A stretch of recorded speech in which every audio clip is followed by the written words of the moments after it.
Hi, everybody. Thank you for coming and watching this, what hopefully will be an interesting discussion on spellcrafting. My name is Devin Hunter. I am the author of the Witch Power series, and my most recent book is Modern Witch, out by Llewellyn. It is a pictorial spell guide and formulary. So a lot of what we're going to be talking about today, you can find in the book if you happen to maybe miss a note or something like that. So definitely check out the book. It is available everywhere. So we're going to be talking about spellcrafting today, and most importantly, how to get the most out of our spells. And a lot of us, when we are learning the craft of witchcraft and bringing components and ingredients together, we're not always told what's going on in the background. Why are we using this herb over that herb? Who came up with these correspondences to begin with? We're just kind of given these recipes and then told, if you do this, then this thing will happen. And for me, when I started studying the craft, that was great. That was all I needed. I just wanted those recipes. But as I kept going, I started to ask questions. I started to, like a 5-year-old learning how to cook. Why? Well, why does this happen? And why does that happen? And so I ended up over the years kind of creating a little bit of a formulary for myself. And that's what we're going to be talking about today. So a lot of this is actually going to come from my studies in ritual, and looking at the way rituals, especially what we would sometimes consider high magic, how those workings are constructed. And if we can look at how those are constructed, we can get a little bit of an idea about how we might adjust our own spellcraft. And we don't really often think of spells and rituals as being the same thing. Often rituals are considered to be just a lot more energy. There's a lot more that tends to go into a ritual than a spell. And often rituals are done to mark times in our lives, or they are there to help shift and adjust major, kind of aspects or energies that are happening or available in our lives. So if we are able to look at rituals and we're able to kind of pull some of that wisdom and pull some of that work into our everyday spellcraft, a lot of really cool things can happen. For instance, the way that a lot of ceremonialists would look at the construction of a ritual would actually be in 4 parts. And this is something I cover a lot in my book, The Witch's Book of Mysteries. But those 4 parts are preparation, ingress, congress, and then egress. And so again, preparation, ingress, congress, and egress. So let's go over those 4 parts. So preparation is what it sounds like. It's preparation. It's us looking and trying to figure out what spell are we going to do? Why do we want to do this spell? A lot of the times, I will say, we are in a certain mental space that isn't providing a lot of clarity. So during that preparation part, one of the first things we have to do is ask ourselves, why are we doing this? Why do we want to do this spell? And the second thing that we need to ask ourselves is, what do we hope to get out of it? So one of the things that we often say in metaphysics is that energy follows the path of least resistance. So as we are preparing, we want to really figure out what is that path of least resistance. So discovering and really finding out why we want to cast the spell, what we're hoping to get out of it, super important. And I'm kind of surprised that a lot of people don't do that. They want something, they're going for it, and they're not looking at the ambient and the kind of environmental things that are happening. And asking ourselves just those 2 basic questions can give us a lot of detail about what exactly it is that we need to do. For example, if you're looking for a job, you have to ask yourself, do I want any job? Do I want a specific job? Do I want a job that's going to be in line with my career? So when you actually go to do that job spell, you are much more likely to end up in a place where not only can you grow and thrive, but where your needs are going to be met long term. Right. And that's much better than having to do a job spell every 1.5 to 2 years, trying to figure out where you want to go and how you want to make your life the thing that it is that you're trying to build. And so when we're looking at this idea of preparation, to me, it's a really personal thing. You have to ask yourself, why am I here? What am I doing? Why am I going to do this? Once you know those things, then it's time to start looking at some of the surrounding details to this. So if I want to get a job, what type of spell work do I need to do? Is it going to be a honey jar, which is something that we often use in a sweetening spell to make people more like us, essentially, sweeten up to us? Are we going to do something like a candle spell, where we want a lot of energy released at once to kind of go out into the universe and snap, crackle, and pop and make things happen for us? Or do we want to do a long-term spell? Maybe we're trying to get a raise, or we're trying to take the next step in our career. So we might want to do something like 3 7-day candles over the course of a moon cycle or something. So really taking the time to figure out what is the best method for how to cast a spell, that particular spell that you're trying to do. That's a really important thing. And one of the best ways to figure this out is actually to use divination. And so that brings me to the next thing, divine. I use tarot. I'm a professional tarot reader. I've been reading tarot cards for almost 20 years. And I still, whenever it comes to me and I'm dealing with my own personal stuff or I'm trying to figure out my own spellcraft, I still break out a book that I've had for almost 20 years. It's Rachel Pollack's Illustrated Guide to the Tarot. That's the thing I've had forever. Llewellyn, of course, has a million tarot books that are amazing out there. But you get a book that you like and you hold on to it and you use that to become the language in which the spirits, the powers that be are going to communicate to you. And because I, as a professional reader, I know all the cards, right? I'm going to instantly kind of jump to some conclusions when I am when I'm doing a reading for myself. So I have that book so that I don't cheat. And so my arrangement is that, yes, I know tarot and I know how to read all the cards and do all the things, but we all know that when we read for ourselves, it's not always the cleanest and clearest experience. So to kind of counteract that and to get around that, I use that book. And every single time, even if it's just 3 cards for myself, I break that book out and I read exactly what is in that book. And that's the interpretation that I move forward with. And this is a way, again, to just kind of cheat that part of us that wants to cheat the reading, right? To fill in the blanks when we ought not to be filling in the blanks. And so tarot is great for this. You can also use any other divination system. Runes work, throwing the bones work, anything that you're comfortable with and you feel confident with, you should be applying in this preparation stage. One of the things you should also be asking these cards or whatever divination system that you're working with is, what do you need to do? I mean, just flat out put, what do you need to do? From a magical perspective, absolutely. What is that spell work that you have to do? What magic and energy do you need to be tapping into? But then also in the mundane world, to actually help bring that thing into existence, what is it that you need to do? And I'm often surprised with the answers. Sometimes I think I need to be more aggressive about something, or I need to maybe just back down and just let everything kind of, manifest. So, but oftentimes I'll go to do this reading and figure out that, nope, actually what I need to be doing is putting these cards into play or removing my energy from this area so it can go into this area.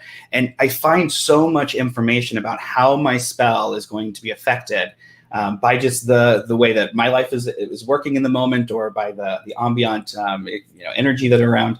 And being able to define those things and get a really clear idea becomes super important. Because one of the things that we all know is that spell work is very mental. It's very, very mental. You have to get in the right headspace. You have to get in the right mood. And our moods affect our spell work, right? All of this is included in that preparation stage. I will also add, before we move on to the other stages, I'll also add that this is a really important time when we're in preparation to be looking at your ingredients. Why would you use, if we're going to cast a spell for love, why would we use roses? And are we going to use any old roses, or are we going to use roses that were given to us by someone who loves us? Are those more potent for that magic than a generic rose we get from the grocery store? Those little things. This is what we are looking at when we are doing that preparation magic, or that part of magic which involves preparation. And I'll also add to that, the cleansing work, doing all of that basic opening the way stuff and what you're going to need to make that happen. Prepare for that, right? So that when it comes time to go to our next stage, you can show up, be 100% present, and actually do the work that you're there to do. So that is preparation. All right. Our next stage is what we refer to as ingress. And ingress just means that essentially we are crossing the threshold. We are entering the potency of what will be our state of Congress, which is when we're engaged fully with the universe. So think of it as ingress is crossing the hedge. We are now crossing the hedge into that magical space. And this is when we look at doing things like preparation, meditation. We're going to look at casting a circle. If you are somebody who really likes circles and that's part of your craft, then this is when you would cast that. If you're not into circles, maybe a lot of us don't cast circles for spell work, especially if we are looking at like American folk magic. It's just not really a thing. And so what we would do instead is spend that time working with our spirits. And so whether you're casting a circle or not, you can totally work with your spirits during this phase. And what I do personally is I invite my spirit guides. I invite my familiar spirit to join me. I work with my ancestors if it's appropriate, and I ask them to join me. And I happen to often be working with one or another, what I refer to as like our witchcraft ancestors. And so those who have come before us, like during Valiente, there were things she was really good at, especially when it came to divination. So if I am going to be entering a working where I'm going to really need to be divining and connecting to that, I'm going to ask Doreen Valiente to be present. And that's what we do during that stage. So it is, to me, the end game for Ingress is when we do an invocation, we're often telling the spirits to be here now. By the end of Ingress, you should be there now, right? In that moment. You should feel connected to your spirits. You should feel connected to the energies that are flowing around you, within you. This is what we do during that Ingress stage. So it's that kind of what we often refer to as opening the way for that work. Breath work is a good thing to do at that point. And of course, good grounding exercises. We all need a good, healthy grounding exercise. So that would be what we are going to do during Ingress. Okay. Now, the next stage is Congress, and Congress is essentially, like I said, it's when we're totally plugged in. We are oriented to the magic. I often think of the stage before it as us, kind of turning to face the magic.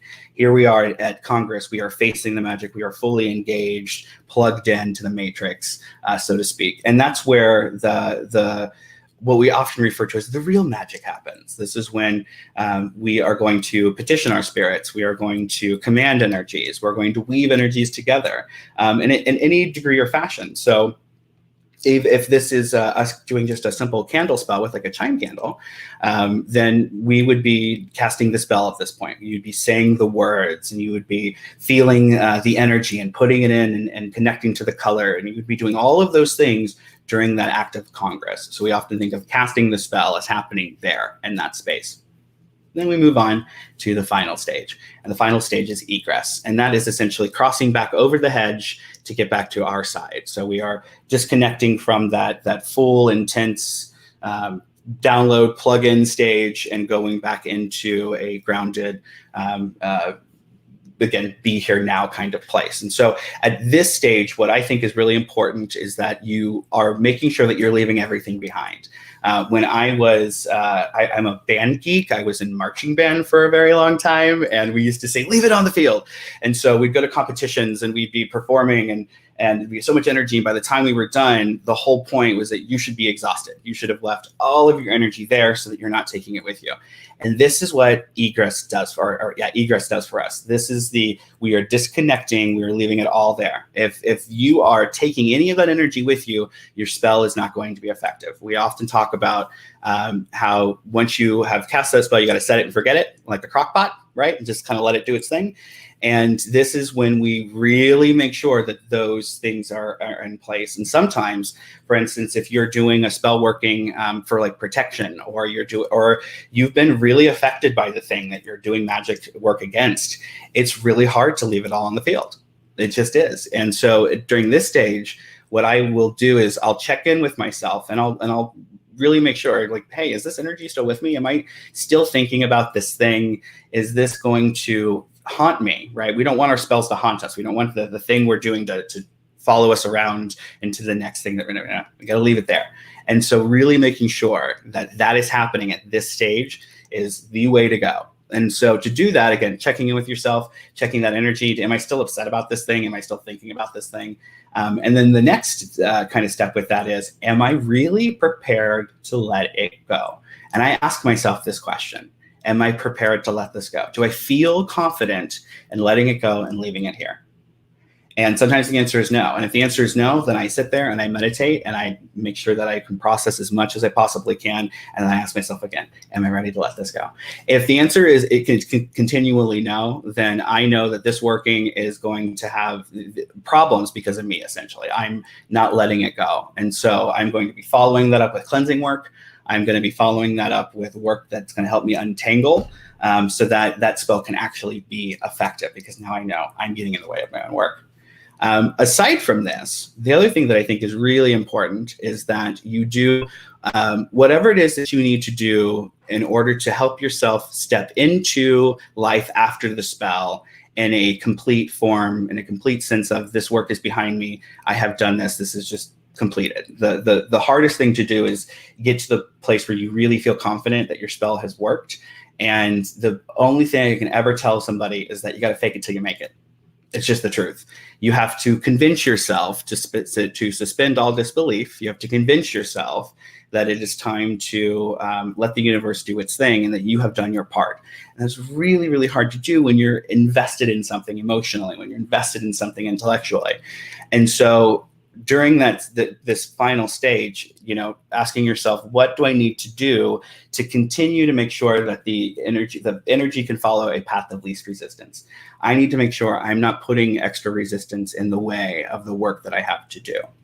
And so, so those are essentially those parts. Now, I will follow this up by saying that it's also not a bad idea to do another reading after this and just kind of check in and ask literally the question of, what do I need to do to make this successful? Now that I've cast the spell and I put it all out there, is there anything I need to do?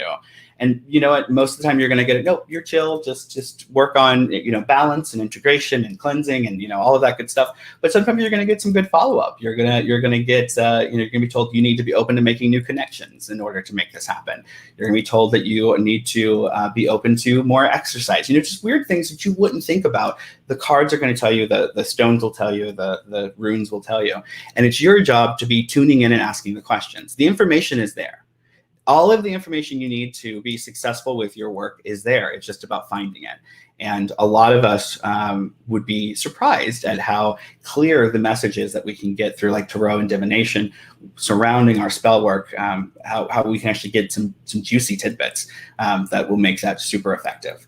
So as we are, really moving forward with our spell work, I think it's important to check a couple of things aside from following those, those 4 stages of a spell.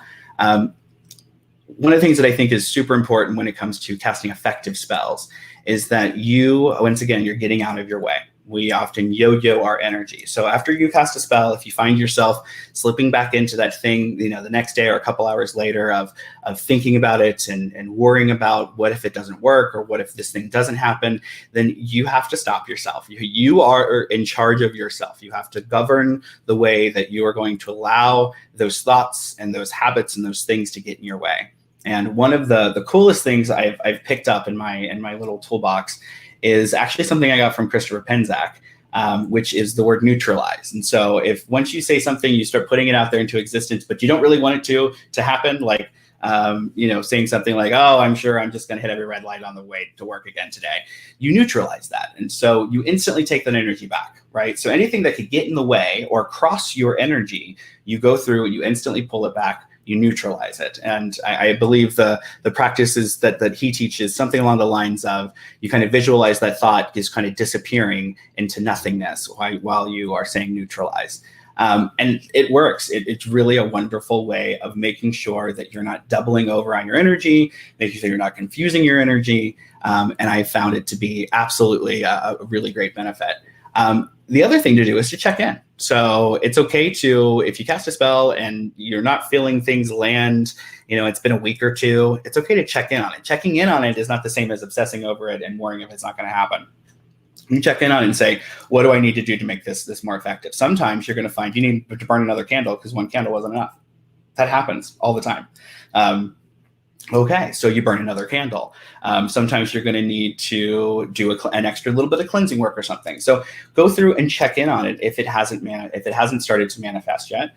And if you're finding that things start to manifest and then start to fall flat, which is a complaint a lot of people have about their spell work, then again, it's about breaking down and looking at these individual pieces and how you're constructing it, because not all of us are, people who can go to our kitchen sink and light a birthday candle and say a couple words and then the world moves mountains for us. Not all of us can do that. And so some of us really need to do longer extended periods of work, and we need to sit in meditation and trance for an hour in front of the candle. Sometimes you got to do that stuff. And so check in with the work, ask the work what it wants, ask the work what it needs to do.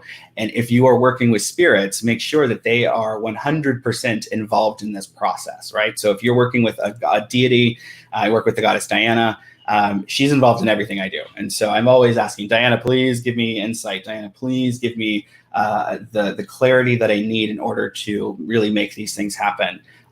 Just as much as I know she's off, making the magic work, I have to make sure that there's space in my life for that magic to manifest. Okay. So I think we're about at that time. So if there are questions, I'd love to answer any of your questions while I drink my coffee. Yay.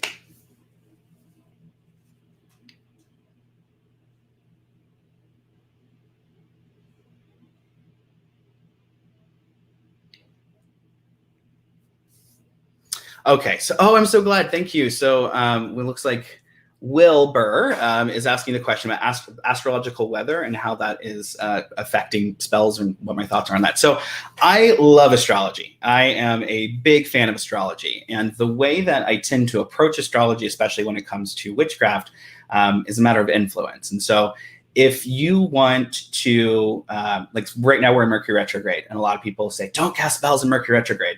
I don't believe that is at all a good advice to give people. Mercury is retrograde, which means you can work with the energy of Mercury retrograde. It's really good for untangling things. We may not want to sign contracts and start get initiated or something like that under Mercury retrograde, because Mercury rules over things like communication. And so when it's retrograde, we have to understand that the communication and the flows of energy back and forth between us and the world are going to be a little staticky. And the reason why that's happening is really, like in the case of Mercury retrograde, essentially we're getting future insight, because Mercury retrograde isn't necessarily exactly, it sounds a little more confusing than it is, but essentially during Mercury retrogrades, we're getting future insights about things that are going to be happening to us if we're paying attention. And so, and that's why things feel so dissonant. Like you could be working on a project, everything's great, and then Mercury retrograde vibe comes and kind of spoils it a little bit. And it's not that Mercury retrograde itself is doing it, it's that it's bringing in an influence that is likely something that we're going to have to deal with in the future. And the reason why that essentially is the place is that Mercury also rules over time. Mercury rules over things like thought. And so what essentially we end up doing is tuning in mentally to what it is that Mercury is trying to bring down on us or bring to us. And that can get really confusing when you're 3 steps behind and you're trying to figure out what you need to do in the moment. So Mercury retrograde's energy can be really useful when it comes to like revealing the truth behind something, right? If you are trying to get like politicians to hear you, Mercury retrograde's an awesome time for that. So it isn't that retrogrades and things are inherently bad. It's about how we end up working with them. So when it comes to working with the astro weather, I'm a big fan. I think it adds more energy to your work. If you can just get, even if you just do things based on the days. And this isn't to say that you have to wait for that day to do that spell. You can do it whenever. There's astrological hours, there's planetary hours that you can do and you can work with.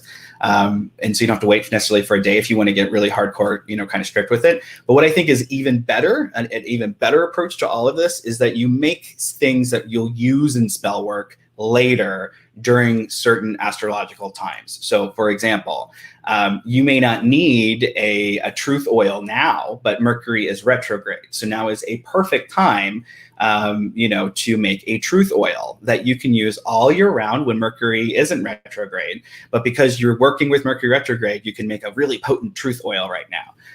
And so there's things like that. So to me, it's about looking at the astro weather as really opportunities to orient your magic and create things that you can use later on down the road. And it's less about being like constricted in the moment.